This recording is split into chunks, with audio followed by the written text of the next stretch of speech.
As we all know, OnePlus is in a bit of an awkward position, neither a flagship nor a flagship killer.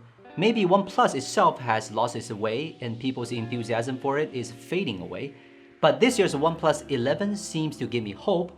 Although it seems they got their position wrong, this OnePlus 11 is a good phone. OnePlus' strategy now is to be the best performing phone in the Oppo family. It's in a position somewhat similar to Vivo's sub-brand, iQOO. Performance first, everything else second. This is not my own guess, it's written on the box of OnePlus 11. The accessories in the box are a transparent case, a card pin, a bunch of instructions and stickers. There's also a sticker to prevent UV glue from seeping into the gaps, a 100-watt charger and a OnePlus signature red charging cable. That's all that's in the box. The OnePlus 11 has a similar design to the OnePlus 10 Pro, except that that square shape has been turned into a round shape. I can't say whether it's a good looking or ugly design because I'm used to OnePlus using similar designs. The mirror part of OnePlus 11 lens module has been made smaller, so it is no longer easy to get fingerprints. But I don't like the shiny spots in the black area, which look like dust that can't be wiped off. The green version is good, the color is not so bright, and it looks like a ceramic-like shine premium look. Alert slider did not disappear this time, and the build quality is very good. The fingerprint recognition is also in the right place. This time OnePlus 11 uses the largest vibration motor in Android phones. The vibrations are the closest to the iPhone, which is a unique selling point of the OnePlus 11. Unfortunately, the USB-C port is still USB 2.0, making this phone one more pity. According to the specs, the screen of OnePlus 11 should be top of the line. 2K resolution, high refresh rate, and LTPO are there. Especially with their LTPO 3.0, they have evolved again. How fast or slow you swipe your finger affects the refresh rate in real time. No color shift even when squinting. Seems like a great screen, doesn't it?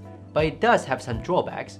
For some reason, the panel on display is still the same as Samsung E4 from 2 years ago, meaning it will be more power hungry than the latest E6 panel, and the maximum brightness will be lower. If you are outdoors in the direct sunlight, you may not be able to see the screen. Some people care more about DC dimming or high-frequency PWM dimming, which is not available in OnePlus 11. 360Hz PWM dimming is considered the worst even 2 years ago.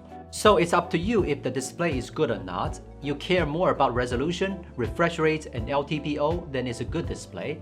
Or if you are more concerned about maximum brightness, power consumption, and good dimming strategy, then it is not a good display.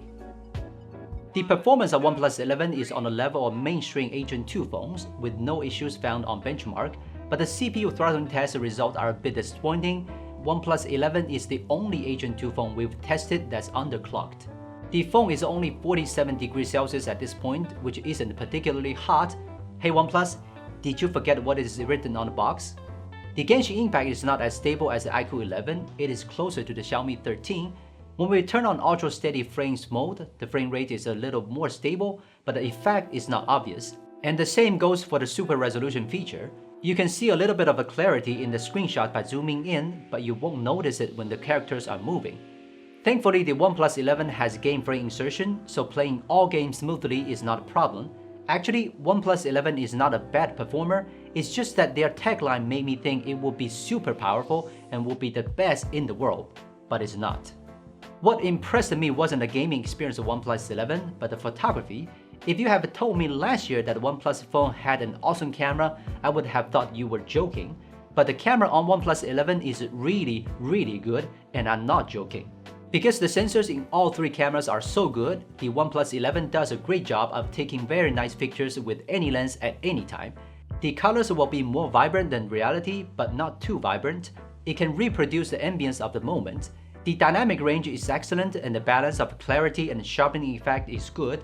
In most scenes, photos taken by auto mode and night mode are the same, so it is unnecessary to purposely select the night mode for night photos, very convenient. The ultra-wide camera is as good as the main camera for most scenes. Unless you zoom in to look all around the picture, it can really get about the same image quality as the main camera. The purple fringing issue is almost non-existent, or at least better than Xiaomi 13. To show how good this ultra-wide camera is, just compare the recent models. iQOO 11 is definitely the worst one, and a quick glance shows how good the OnePlus 11 is. The downside of Xiaomi 13 is the low dynamic range, although at the time it was just dark, but just not good looking. The Motorola X40 is the closest to OnePlus 11, but unfortunately, the color is not accurate enough, and the photo is overall greenish. Actually, there's a bug in this photo. Did you find it? Something went wrong with the HDR, resulting in a strange circle of light around this light. Not a big problem. I shot hundreds of photos and it happened only one time. Because this camera supports autofocus, you can also use it to take macro photos. Although you can't take exaggerated macro photos because it's not specially designed for macro photography, the image quality is still great. I believe many people will like this 2x telephoto lens because it is just right for recording live, especially for taking pictures of food. You can use this telephoto lens to capture the food on the table as soon as you lift your hand, and the image quality is great, lots of detail. It is also very suitable for street photography. I used this lens to go to the seaside to take a lot of photos, and you can see that most of them are very good. The difference between it and the flagship phones is a periscopic telephoto, and the 2x optical telephoto lens is not quite enough when shooting at super long distances. At night, there are no drawbacks in scenes with more light. Dynamic range and the sharpness are good. If the environment is very dark, even if you tap the 2x button, the auto mode will still use the main camera crop. When you use Pro mode to force a telephoto lens to shoot with, you will know why use the main camera instead of telephoto lens. The main camera supports up to 8K 24fps, the ultra-wide camera supports 4K 30fps, and the telephoto only 1080p 30fps. The main camera and ultra-wide camera are both flagship phone level. However, the telephoto is limited by the resolution and does not look as clear as the other two cameras. You can zoom in and out of the recording at 4K 30fps, but there seems to be a bug after zooming. The noise becomes significantly more. The most repeated one is the front camera. Although the image quality of the selfie is good, but still does not support 4K and 60fps.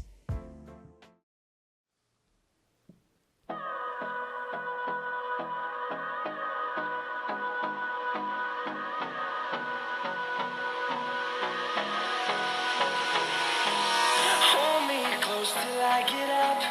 Time is barely on our side.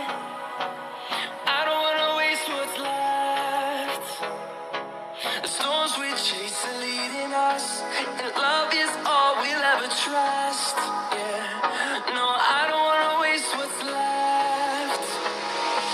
And on we'll go,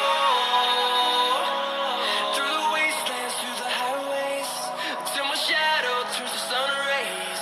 And on we'll go, through the wastelands, through the highways. And on we'll go.